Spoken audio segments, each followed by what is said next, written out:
Venice শহরে গন্ডোলায় চড়ে পুরো সিটিটা ঘুরে দেখার অভিজ্ঞতা দ্বিতীয় পর্ব এটি।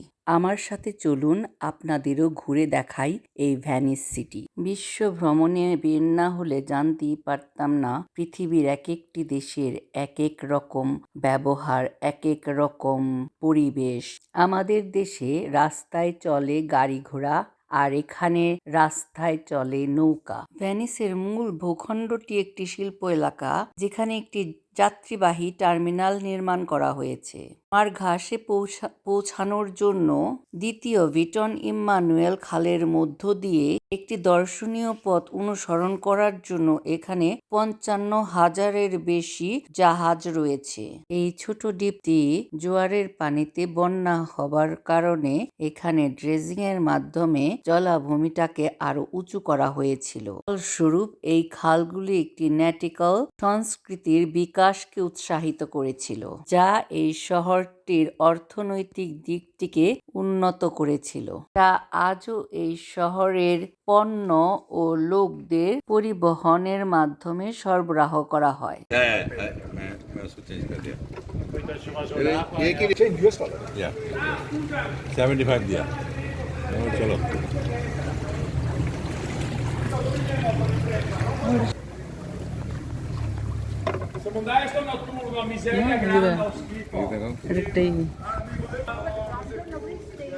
Oh my God, is there a flood? This is amazing, no? That we are in water. Yeah, that's amazing. India में थोड़ा फ्लड होता तो मेरा घर गया इंडिया में यू ऑन ग्राउंड फ्लोर গন্ডোলাগুলো দেখতে ময়ূরপঙ্খী নায়ের মতো মনে হয়েছিল। বর্ষাকালে যেমন ময়ূরপঙ্খী নাও ওই রকমই দেখতে, আবার সুন্দর করে সাজিয়েছে গন্ডোলাগুলোকে। লাল অথবা কালো রঙের মখমলের কাপড় দিয়ে সাজানো। শহরে কাজ করা প্রতিটি গন্ডোলার মধ্যে ধাতুর পাত লাগানো আছে, যাকে ওরা ফেরো বলে জানে। তার মাথায় আবার সুন্দর ডেকোরেশনও আছে। গন্ডোলাগুলোতে 6টি বার আছে, যা সামনের দিকে নির্দেশ করে, আর এগুলো শেষ থিওরিকে প্রতিনিধিত্ব করে। আর পিছনের যে বারটি আছে সেটি গেউডেকাকে প্রতিনিধিত্ব করে। Now we can wait with And it one is, yeah, I think, yeah, time milega because this is only half an hour.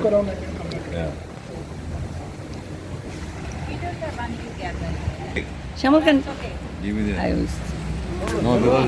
এইরকম সরু গলিতে নৌকার পাশাপাশি যদি কোনো ছোট জাহাজ বা বোট আসে, তাহলে এই নৌকাটি বারে বারে দুলে উঠছিল, আর এমন ভাবে নৌকাটি দুলছিল যেন মনে হচ্ছিল যে কোনো সময় নৌকাটি ডুবে যাবে।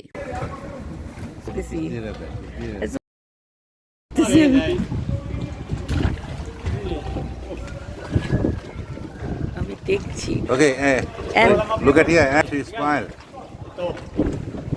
it's a rain comes? No, पानी का बारी, पानी का ये नहीं, देखो पानी का हम लोग ऐसा सब बिल्डिंग এই তোমার गया এই হিন্দি हो जा रहा है। and no ছলত ছলত করে পানি ফটো নিয়ে আবার ইচ্ছা হতো। Wait, yeah. ভাই ভালো লাগছে কি কয় বুঝি না তো। কথা বলতে আমি কি কয় ইয়ো পানিতে কিন্তু শার্ক আছে, ওরা আবার বড় বুট দিছে, দেখছো? ওরা বড় পড়তে ভিতরে খাওয়া পড়া ও ও ও ও ও Yeah, I think it's water splashing. Ooh, those are really এইবারে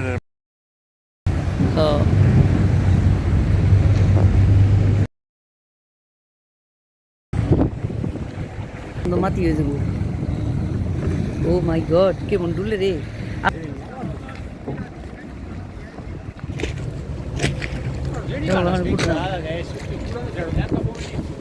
আমরা এখন শহরের অলিগলি পেরিয়ে একেবারে নদীর মধ্যে এসে পড়েছি। নদীতে বড় বড় সব ঢেউয়ের খেলায় আমরা ভীষণ মজাও পেয়েছি, আবার ভয়ও লেগেছে। দূরে দেখা যাচ্ছে দীর্ঘশ্বাস ব্রিজ।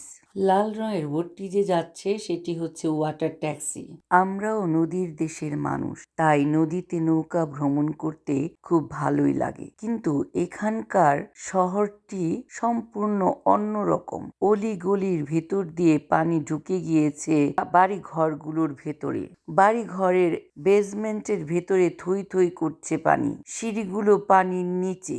আবার এখানে মানুষ যুগ যুগ ধরে বসবাস করছে। নৌকা দিয়ে গলির ভিতরে শুধু নৌকাই ঢুকে, কোনো বড় জাহাজ ঢুকতে পারে না। এই নৌকাই তাদের একমাত্র সম্বল। এসব দেখে এবং এখানকার মানুষের জীবনযাত্রা দেখে আমাদের বর্ষাকালের কথা মনে হলেও আমরা শুধু বর্ষাকালই কতটা সমস্যায় পড়ে যাই। তাহলে সেই দিক দিয়ে চিন্তা করলে মনে হয় যেন এখানকার মানুষ তো সব সময়ই সেই সমস্যাগুলো ফেস করছে। আমরা এখানে কয়েকদিন মাত্র ঘুরতে এসেছি, খুব মজা করেছি, খুব ভালো লেগেছে, অনেক আনন্দ পেয়েছি। কিন্তু এখানে যারা বসবাস করছে তারা প্রতিনিয়তই পানির সাথে লড়াই করে বাঁচছে। হয়তোবা তারা অভ্যস্ত হয়ে গেছে, কিন্তু তারপরও বলবো এখানকার জীবনযাত্রা সম্পূর্ণ অন্যরূপ, অন্যভাবে পরিচালিত হয়। কিন্তু এখানকার নৌকা আলাদা, এখানকার বাড়ি ঘরগুলোর সৌন্দর্যটাও আলাদা। এক একটা বাড়ির ডিজাইন এক এক রকমের। আবার এখানে সব ধরনের বিজনেসই আছে। আমি মাঝির কিছু দৃশ্য তুলে ধরলাম। আমাদের যেমন ট্যাক্সি আছে, এখানকার ট্যাক্সি হচ্ছে ওয়াটার ট্যাক্সি। এই ওয়াটার ট্যাক্সি ব্যবহার করে তারা অন্য সব শহরে গিয়ে আয় রোজগার করে বা চাকরি করে। এখানকার মানুষের বাহনই হচ্ছে ওয়াটার ট্যাক্সি। আমরা বৃহৎ সাদা রঙের একটি ব্রিজ দেখেছিলাম। আমরা এই ব্রিজের ভেতর দিয়ে এসেছিলাম। সেই ব্রিজটির নাম দীর্ঘশ্বাসের ব্রিজ। এই দীর্ঘশ্বাসের ব্রিজকে এখানে বলে পন্টে দে সোস্পিরি। এটি এই ব্রিজটির কাব্যিক নাম। এই সেতুটি একটি কারাগার। এই সেতুর উপরে যাদের নিয়ে যাওয়া হয়েছিল তাদের চোখে মুখে ছিল বিষণ্ণতা, দীর্ঘশ্বাস। ফ্রিজিয়ানোভ আর ডোজের প্রাসাদের জিজ্ঞাসাবাদ কক্ষকে এই সেতুটি সংযুক্ত করে। এই অপূর্ব সুন্দর সাদা ব্রিজটি হচ্ছে দীর্ঘশ্বাসের ব্রিজ, কারাগার।